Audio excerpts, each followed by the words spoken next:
to Somerset, the home of Nicky Saunter. Beautiful blustery day, bit chilly for spring here, and welcome to the pod, Thank you Nicky. very much. So, artist, photographer, author, poet, activist, lots of descriptions, lots of different masks that you might wear. We'll come to the masks in a moment. So perhaps you'd start by saying a little bit about yourself and your art and craft, the sorts of things that you're engaged with at the moment, and then we'll pick up on a couple of those. Well, I suppose the funny thing is that we had that conversation a bit earlier about what are you, you know, who are you and at different times of your life, you're probably different things. And there are definitely people who think of me as I've set up a lot of organisations in my life, and there've been businesses and what's now called social enterprises. In the early days, there sort of wasn't a word for trying to set up an ethical business. It was just kind of trying to run a business decently, and charities and community groups and also not formally constituted groups where you just gather and do crazy stuff in the woods, which is what we do with the masks or whatever. And then along the way you pick up skills and you try. I think as I've got older, I've tried, not necessarily successfully, but I've tried to do more of the stuff I like. So, you know, where my heart is in the creative stuff, is in writing and poems, and I really enjoy singing. I'm not particularly good at it. I sing in a choir, so I can sing in a big group of people, but I love it. Painting and mixing all those things up as well, you know, in the way that you do with the Chinese work you do. I quite like paintings with words in. And it's funny because people often say it's the other way around, that my poems are quite filmic. So my poems are descriptions of little scenes and things that happen rather than ideas based, I think. So the visual stuff is coming back into my life, and I sort of remember when it was officially made to leave. So during school, when you're at primary school, which I loved, it was all flowing into each other. You know, every project was to do with drawing and singing and write a poem, write a play, all the rest of it. And when you went to secondary school, it just stopped. So there was a point, I think, about second or third year when you go in those days into GCSEs, and they said, well, we're not going to do drawings anymore in our books. And I remember just thinking, well, life has got bleak. Yes, miserable. Yes. Yeah. Well, why would you say that even? Amazing, isn't it? Yeah, I mean, we're going to need, in an instrumental way, creativity and imagination to address the big challenges that we face, and the small ones as well. I mean, we need them through life. And it sort of gets beaten out of us early on, or kind of mid childhood, adolescence or whatever, just at the time when actually that would be a really important time. And there are people who are good at it, so you can officially be, you know, we spoke about am I an artist and a poet because I make paintings and because I write poems, or do I feel uncomfortable with that because society says you're not that until you're successful? You know, you've got to basically it's to do with money, isn't it? Unless you're selling them, and you're not, that means you're not professional, that means you're somehow not good. And then, you know, those boundaries are very weird, aren't they? And that's what we're telling children and young people, is that unless you're making money at doing what you're doing, then you're not successful at it. Which is very sad, because lots of people have huge successes in their lives that are sort of separate from or hidden away almost. It's kind of tied into these sorts of ideas about fame. Some people now saying, many young people, amongst others, saying what I want to do is to become famous. So that's sort of an interesting twist, is now actually you want to become a thing which is not a thing. You know, it's almost to be a footballer or a ballerina. Yeah, you just want to be famous. Want to be famous. Yes. But that clearly fits into the kind of model that the legitimacy of doing the thing comes from making money from it. And you could be famous in your kind of village where you live, you know, by doing good stuff. It doesn't need to be on a worldwide stage. That could be fine. That could be plenty enough. And lots of people are already that, because they do good stuff locally.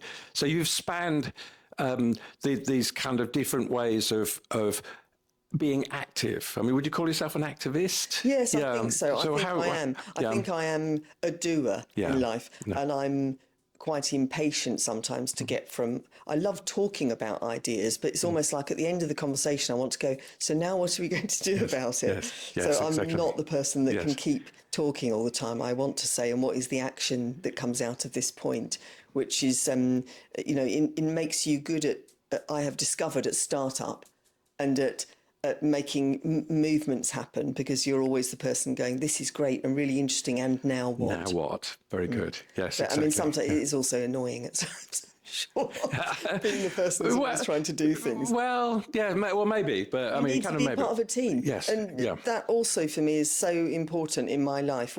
Thinking about the teams I've been part of and am still part of. People who go from being colleagues to being friends, and people who you meet at some kind of random event, and you have lots in common with in that area, and you keep meeting them when you do that thing. But outside of that, doing that thing, you perhaps don't have any contact with them. So you have all these lovely different threads in your life that weave together. Lovely. So one of those threads is the Rapid Transition Alliance and the New Weather Institute.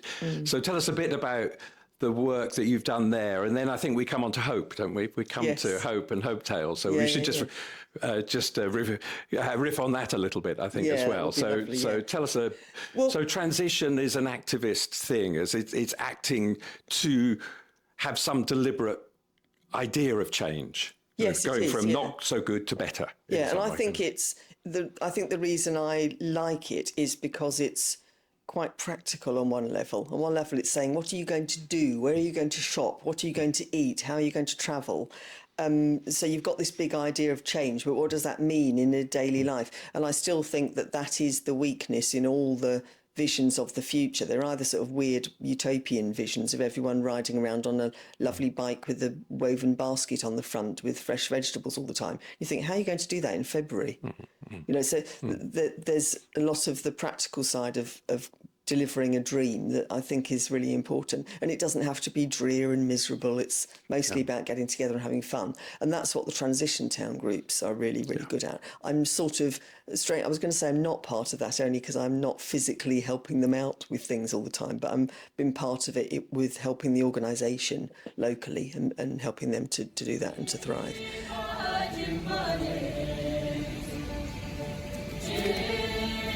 Tell us a bit about the chapbooks then. Obviously, it's something we worked on together. Yes, exactly. But tell us a bit about Hope Tales and how that all came about and the sorts of things that were done in that little project. So Hope Tales sort of came out of the pandemic, COVID. Sorry, those noises you can hear in the background, and my two dogs. Happily wandering around, and now drinking water. Yeah, that's fine. Lovely. So during COVID, part of the Rapid Transition Alliance work was to try and take the positive things that had happened as a result of this very bizarre situation that we were in, and to make the most of them. And part of that was about hope, and part of it was about looking at human creativity, resilience, all those sorts of things. And one of them was the idea of actually working actively on hope, to say what is hopeful and what does it look like, and how can we talk about it and generate more of it. And Hope Tales came about as being a small project between you working then in Essex, University of Essex, and Andrew and me working sort of together with University of Sussex, loosely, but mostly with New Weather Institute, which is our sort of organisation where we gather lots of people together to do different projects under a single banner. And we had quite a small amount of funding that went a long way, didn't it? The idea was to produce events that were focused on a different area of hope each time. And we chose to look at the elements. So we did air, water, land, fire, love. Yeah. Is that it? Yes, 5 of them we did. And we did them in different places around the country. So we had an event. We invited people to come and contribute creatively, but they weren't necessarily people who thought of themselves as artists. They were just people we knew who we thought might take part. And they did amazingly, didn't they? And they came together at a certain place, and we did 2 in London, but the others were in places that weren't big fancy names. So we did one in Margate, we did one in Colchester, and one in Somerset, in Wellington in Somerset. And the events were like a convivial evening of readings, music, images, poems, talking, ideas. And then after the evening, we put together a small booklet that was a sort of beautifully designed thing about, with all the things that we produced in that evening all came together in these lovely little booklets, and that called Hope Tales, and they were sort of resonant of the chapbooks, which were the sort of cheap rags that were taken around the countryside across from the 1500s. Yeah, late 1600s is probably when they started. Exactly. When printing became cheap enough. Yeah. And they would have things like stories and songs and, ribald tales and... political manifestos, some of them. Political manifestos. And temperance movement also came up. So movement gathering, and also probably quite a lot of gossip and storytelling. Exactly. And the idea was that you would, we would be sort of replicating that in some way. And funny enough, I heard something about that the other day on the radio, somebody talking about the idea about chapbooks. They didn't describe them as such, but that's what they were talking about. Yes, street literature, I think is another way of thinking about it. And about how a lot of the way we work now is reverting to that sort of thing. Yes, so tying back, I hadn't thought of this till just now, but we just talked about the internet and library and so forth. And actually they were the old internet, the chapbooks, because they were, I think Dickens, the ones with his individual chapters were called penny dreadfuls. There was a kind of like a sneery way of kind of describing what was in them. But they were widely available in a way that literature or writing hadn't been beforehand. Yes. It had been controlled. Yeah. And of course, one person could read it to other people. So you'd have someone who would read in your community, and they might read it in a room or in a square or in the pub to other people. And so you could spread the information way wider than the single, like passing a comic around at school. Yeah. No, exactly. And therefore it gets its own life at that point, doesn't it? So those are still available. They're available on the Rapid Transition Alliance website, aren't they? They are. So people can download the Hope Tales from there. Yeah, you can download it as a PDF. It's beautifully designed by a guy who worked with us for a long time, and it makes a difference. And I think that was lovely. The event itself was a really beautiful thing, and very informal. Us sitting in a circle doing stuff together.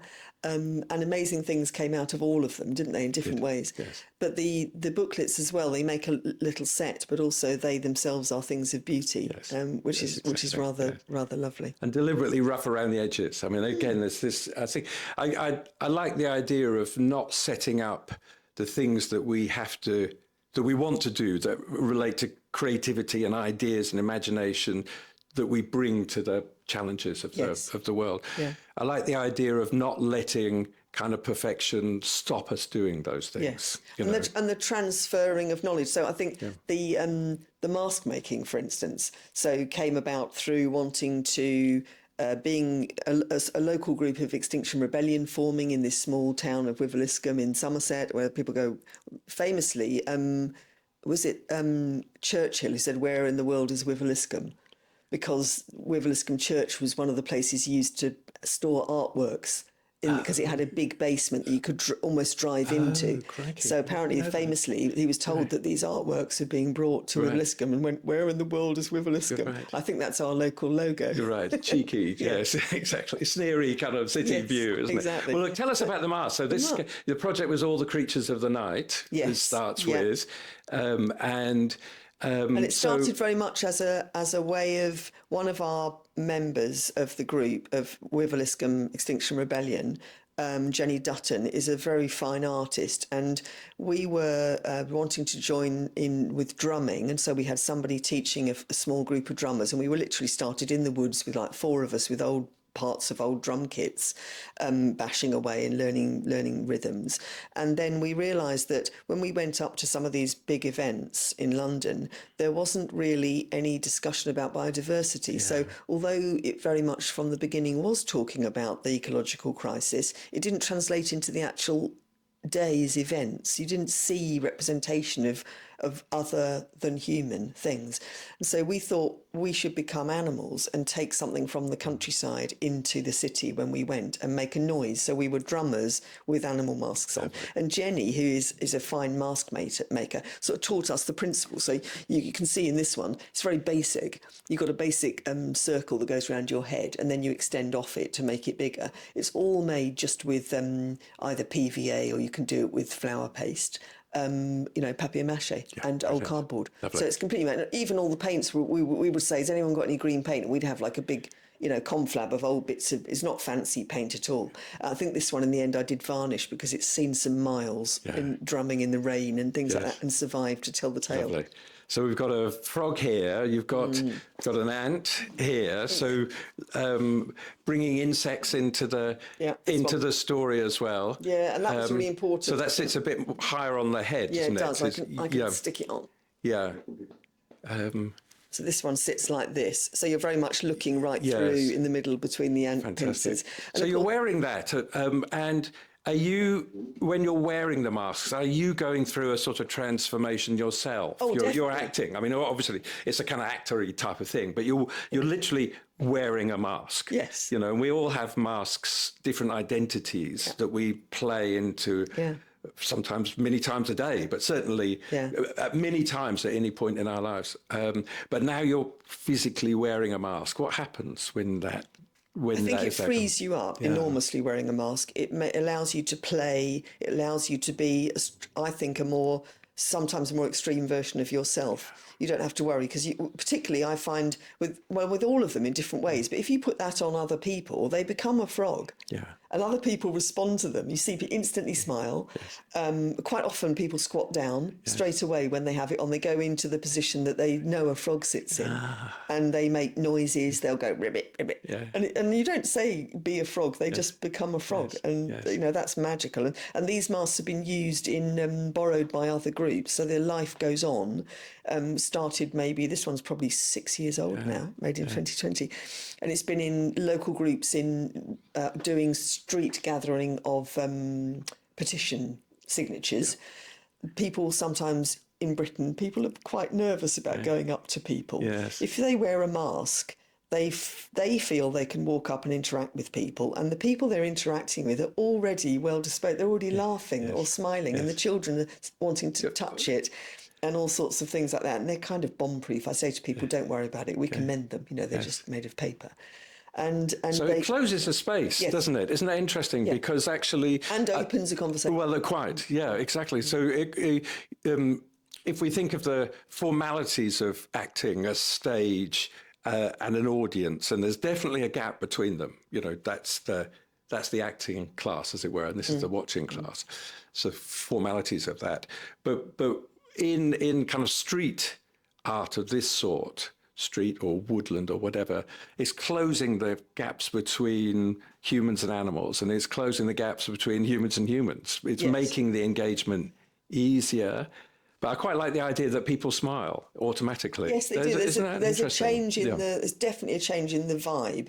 I mean, we've done work with the Surfers Against Sewage people demonstrating about water pollution, which in the south. Octopus behind us, yes, and that's again quite funny. And there's something about we know that people respond to big eyes and a puppy face and whatever. So I think I probably do use that in the design of the masks to make them, reflect. It's harder to do some creatures, but particularly with the insects, my next one, I want to do a scarab beetle. I want to do something with, or a stag beetle, something really to show the sort of grandeur of that creature that is normally only seen small, and when you see it big, it's quite shocking to see the structure of the animal. And you have conversations about the creatures, of course, that come up. But yes, we've used them in different places. We use them in the towns, by the rivers. Recently, we did. We've made a series of short films for, this week was International Water Day on Monday. I think it was Sunday or Monday. And we made a series of films down by a local river here with all the creatures. And we also had humans without masks on, speaking directly to the river and honouring the river, and bringing that closer. And in a way, there's something quite funny about humans dressed up in animal heads sitting by a river. You're always aware of that. Yes. You know, we're not too precious about it. Yes, yeah, exactly. I mean, you've just got to allow yourself to settle into this different identity a little bit. Yeah. Yes, exactly. And the laughing is, I mean, we kind of worry about people laughing at us, but they're laughing with you in this case, aren't they? There's something kind of slightly interesting. Yeah. And when we danced along as part of this band with all these headgear on, people generally, the response was laughing, as you say. Laughing joy, that response where you see someone's eyes open and their eyebrows go up and they go, oh, they're pointing at you, and you could wave at them and things. And there was something, joy, something very joyful about that. Well, if we kind of let back a long way, I mean, all early cave art, as so-called, the oldest surviving depictions of that we know have been created by humans are the ones in Sulawesi, which are 54,000 years old. I think now has been the earliest dating in them. And they all have human-animal mixtures. I mean, kind of called therianthropes, where that's a good word. There are animals with human heads, or there are humans with animal heads or legs, birds, animals, tails, all sorts of mixtures. And the analysis quite often takes them sort of quite seriously. It's like, we wonder why they're doing this. Is it something by the flickering light that brings them to movement? Yes. Well, for sure. That's what it looks like. But also maybe people are having a bit of fun. Yes, there may be some element of that. I still think if you basically, I think you take any group of people and you make a fire and give them some masks. At some point in that evening, they will be dancing around the fire like an animal wearing a mask. Yes. So I just think that's an ancient thing in us, that we like to transform ourselves and pretend to be other things. I mean, if who hasn't been an elephant, at some point in their life, and you sort of think, oh, I wish I had a great big elephant head to put on. And if somebody gave you a great big elephant, you would know what to do with it. Exactly. You wouldn't go, what do I do with this thing? Yes. I've no idea. Exactly. Every child probably around the world, if they recognised what the animal was, they would transform themselves instantly into it. So there's a kind of lovely blurring of these boundaries, which is quite nice, isn't it? I mean, if we're going to we talk quite a lot about the need for more connections to create understanding and care and empathy. But we're never quite sure what we mean by that connection thing. I mean, it's a sort of abstract term. What is it actually? Well, it's trying on different clothes, it's trying on masks, it's trying on identities, from which come things like hope and care and understanding and maybe more creativity on the back of that. Yeah. Well, I think, isn't that, in any life, you have moments in your life where you suddenly realise that a thing is so. I probably came to, although I had a very sort of rural, feral childhood, and I used to love going in the woods with my I Spy books and pretending I was, communing with the animals.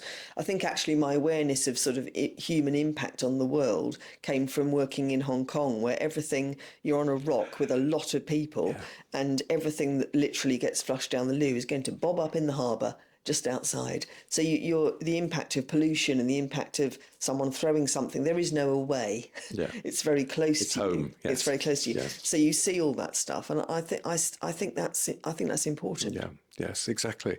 Lots of traditional stories, perhaps pretty well all kind of cultures have within them trickster characters, which are very often animals, but they're also plants. They can be trees and plants. They might be rivers actually as well.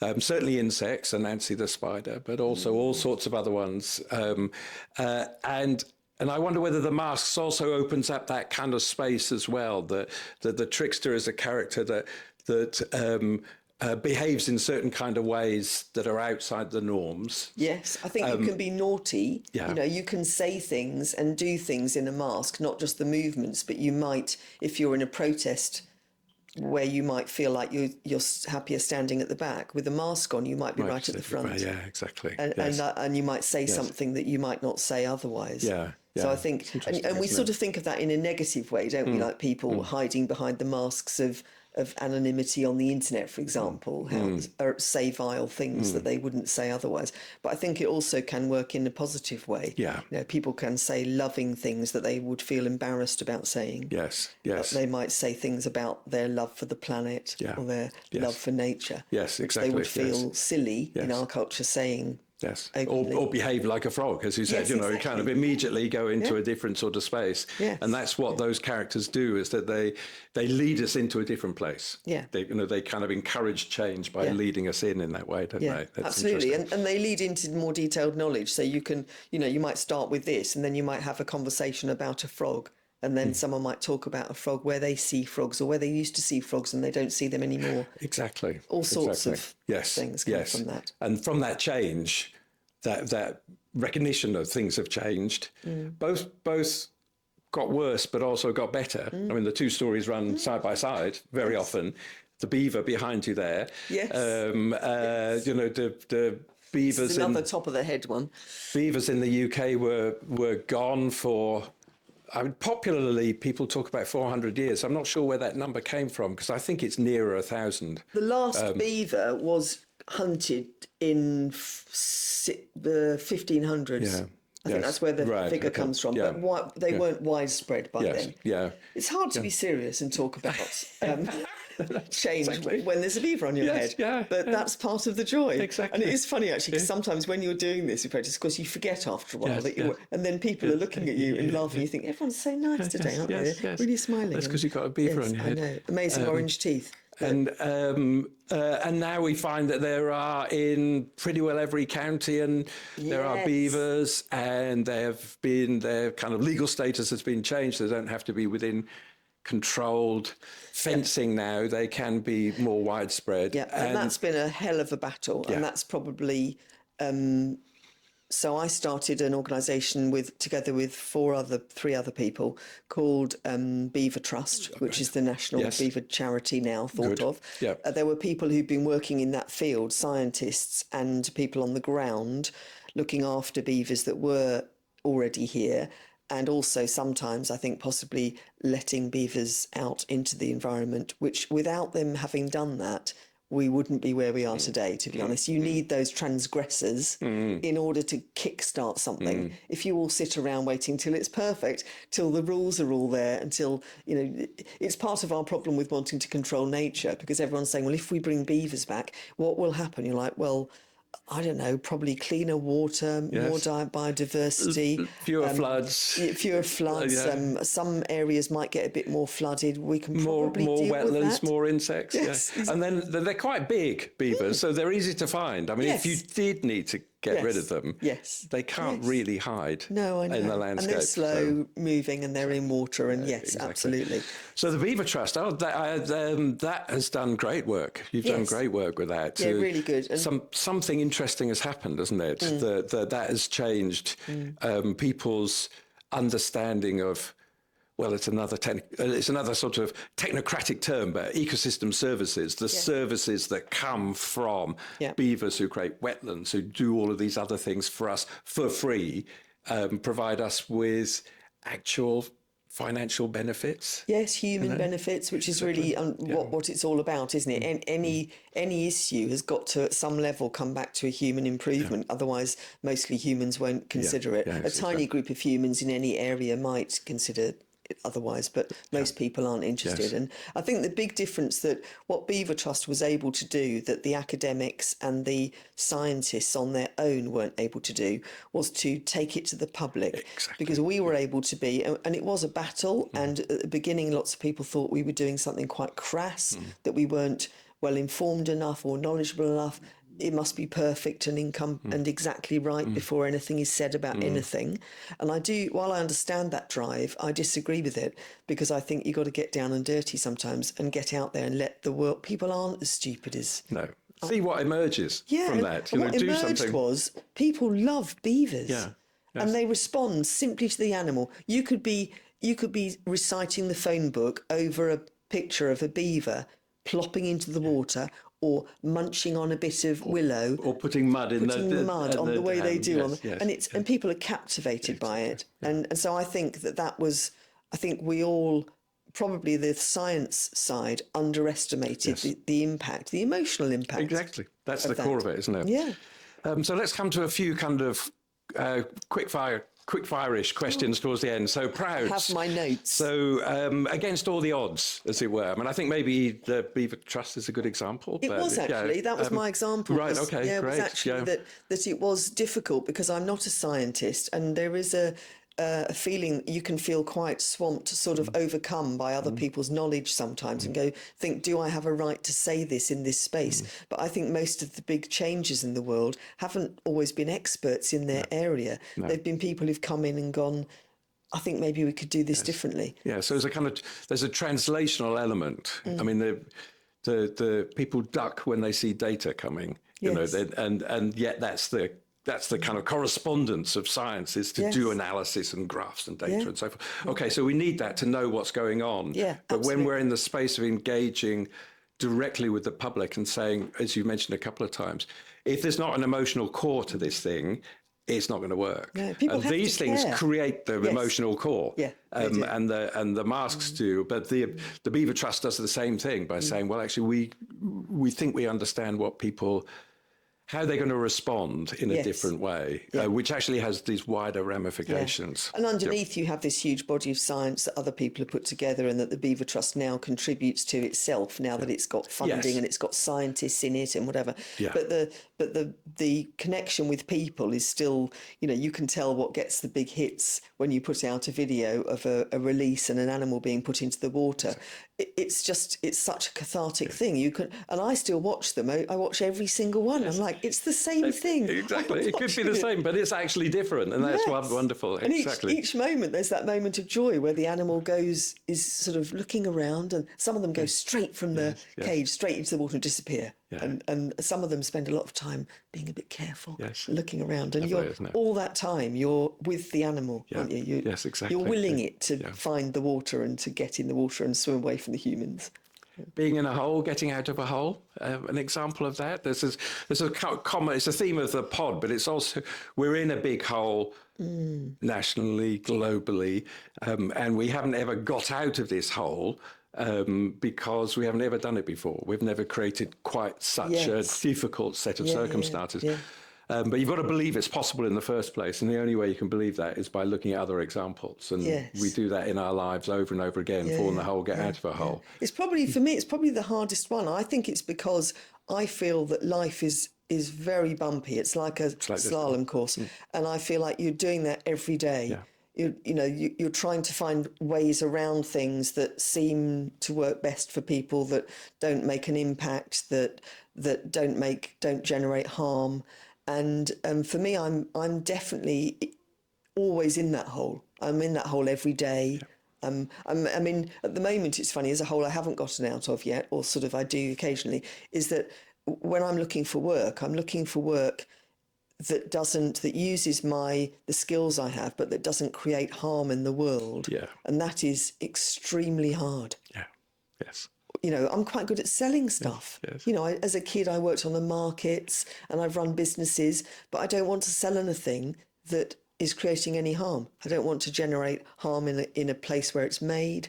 I don't want to generate harm when somebody's finished using it. So the number of people you can work with is minuscule. Yes, exactly. And when you go to invest in, you know, you look at your pension or you look at where you're going to put any of your savings, you're facing the same thing. Same dilemma. This great big lumpy dilemma. Yeah. So I sort of think, in a way, it sounds like a cop-out, but I think that's a good way of framing it, actually. I genuinely feel like that. It's constant. If someone said, where was a big hole you got out? I was like, that's like every day. It feels like that. So vulnerability is in there as well. I mean, story talks about or creates the space for vulnerability to be accepted and to be pointed towards. And we do have a problem with that. Yeah. Because I notice it myself if I say to people, I'm out of work, or I'm a bit low on cash, or I'm...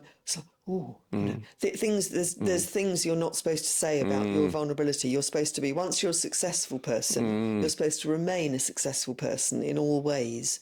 at all times, and it's very confusing for people if you don't. Yes, but creativity is also going into spaces where it's vulnerable, where you haven't done something before. I mean, tell us about the poems. The poem. I mean, that wasn't about vulnerability, but that was about doing something new. It was writing poems. Well, that poem is about me, and that's something I've never done. Yeah. I'm not someone who puts my personal stuff. I use social media for campaigning. I don't put pictures of myself anywhere. And partly that's just out of maybe just my own privacy feeling. But partly I sort of think, well, I don't know, it's of limited interest to people. You know, it's of interest to me and my mates, but it's of limited interest to people. So, but the poetry is something, like many people, I've written poems since I was a child, and it's a kind of natural medium for me to express myself. And it's one of those things where over the years, I think probably I've got quite good at it just by doing it. And so eventually you start thinking, well, maybe I'm a poet. Yes. And you put these on the scrolls, and then people engage with them in a different way than if they're reading something or it's being read to them. Yeah. So I think putting them in books is great. I love reading poems, but I also love hearing poems read out. And the first time I read one of my own poems out was very recently, in the last 3 years maybe. Somebody asked me to read a poem, and I read it, and seeing the response in people's faces immediately, people coming up afterwards to tell them something impacted them or made them cry or reminded them of somebody is extremely rewarding and also sort of surprising still.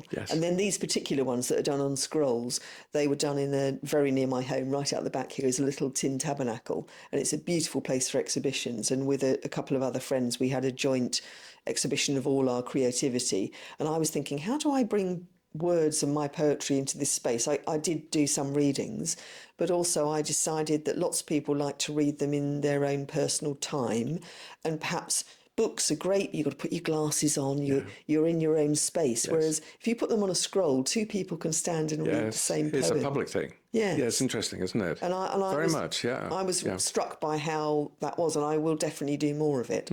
Lovely. Someone you look up to, we might call them a heroine or a hero. That perhaps individualises collective action unfairly. So it might be an organisation, but it. So I've chosen sort of three really different people, actually, organisations. And one of them is Culture Declares, which is the UK-based organisation that declared a climate emergency quite early on and brought together people from all the cultural sector. And I think they do a brilliant job, both with having sort of, you know, top artists do amazing installations that bring the environmental issue right into front of people's minds, you know, outside the Houses of Parliament, and also just bringing together all those artists all over the country and all over other countries, working in their own way to realise that we're all part of a movement. It gives, you know, some art and creativity can be very lonely, and it's interesting. Movement building within culture is a really good thing. Very good. The other person I thought of immediately, I had to go and I can never, I'm very poor with names, as you know, Jules, and is Wangari Maathai, who started the Green Belt movement. And I remember the first time I heard about that, I didn't know the full extent so I heard about her through her work in Kenya, planting trees, fighting for spaces to be kept open and not built on and to be natural, and for people to have access to those spaces. But I didn't realise that she was such an amazing worker in democracy and advocacy and women's rights and all the rest of it. So, you know, an absolutely amazing woman, really worthwhile looking up the Green Belt movement. Exactly. Begins with a tree and ends up with democracy. Yes. And also I think the thing about the way she works really resonates strongly with me is the complexity side of it. So sustainability, the true meaning of that word, not the word of a sustainability report on somebody's website, is to me, you know, our viability on our planet. And so it encompasses everything. It's the natural world, it's the human world, it's how we operate together, and it's our only hope. That is our hope for the future. And she, to me, embodies that, because she's about women's empowerment, bringing unheard voices into the room without whom the situation is not going to change for the better. No, exactly. And also bringing nature and people together. And I suppose I came, you know, my first advocacy work was with Amnesty International, not with the environmental movement. So I have huge respect for people who battle for human rights all around the world and never take that for granted. Yes, exactly. There was a third one. Peter Gabriel. Oh, right. Okay. Very good. A musical one. Good. Well done. I've Excellent. always been a big Peter Gabriel fan, Right. and particularly seeing the work that he's done with his studios, which are sort of in the West Country in Bath, and the work he's done to champion other music from other places. And I went to the first WOMAD, the World of Music and Dance Festival, which I was about 15, and me and a mate, we borrowed her mum's housekeeping, and we got on a bus from Essex, and we ended up eventually in several buses. We ended up in Shepton Mallet in the middle of nowhere. Neither of our families knew where we were. So that was your pilgrimage from East Country to West. Exactly, And we ended up watching this incredible range of music, Korean orchestras, African dancers, Middle Eastern singers. Yeah, it's a brilliant thing, wasn't it? It was just brilliant, and massively blew my mind open, and I think must have done the same for the people there, maybe for the people participating as well. I'm sure. And such respect for other cultures. Just musicians are musicians all over the world. It doesn't matter what you play or where you are. If you're interested in music and you love it, it joins you together. Exactly. It's one of those things like family. Yes. To me, exactly. It's a universal truth. Yeah. It is. Absolutely. A book. Recommended. A book. Yes. Anything by Margaret Atwood. Yeah. Okay. Good. Great. Simple one. Yes. Yeah. Exactly. Yes. Good. A lovely mixture of intelligence, humanity, wisdom, humour, cynicism, science, art, all together. But yes, I love it. That's a great choice. A top action. What should people do? Is there something we've talked about there being this great range of things that are you can begin very locally on doing stuff. Each day there's a whole range of stuff, as you're saying, with the Rapid Transition Alliance, focusing on those little bits that we can act on. But what would you say? I would sort of say be a magpie. Yeah. Be a magpie. Choose the good things, the bright, shiny things that other people are doing that are working and looking good. Don't feel like you've got to come up with some great philosophy yourself. Just look at what works and elsewhere. Don't just look in your own area. Nowadays we can use the internet, right? We can look at ideas of how to do things and find out how to do them and do them. Also, I do really strongly feel do what you love. Don't be too worthy. I think there've definitely been lots of times in my life when I look back that I have not done things that I wanted to do, and I've done things that I should do. Yeah. And I think actually life is too short. Yes. I think it's kind of circles round, doesn't it? Yeah. As you get older, you realise you should choose the things you like doing. Go for the joy. Yeah. And I don't sort of mean that, I don't have a bucket list that involves bungee jumping. But I do have a day-to-day thing that involves build more community, because the most laughs, the most fun I've had is with groups of random people doing random things, as well as with your closer friends and family. Lovely. So building those opportunities is, for me, go do some of that mad stuff. Make a mask. Yeah, I was about to say, well, yes, exactly. Make a mask. Nicky Saunter, thank you very much indeed. Absolute pleasure. Thank you to the masks for coming along as well, and all the animals here in your kitchen in Somerset. So thanks very much indeed. No, thank you. It's been a pleasure.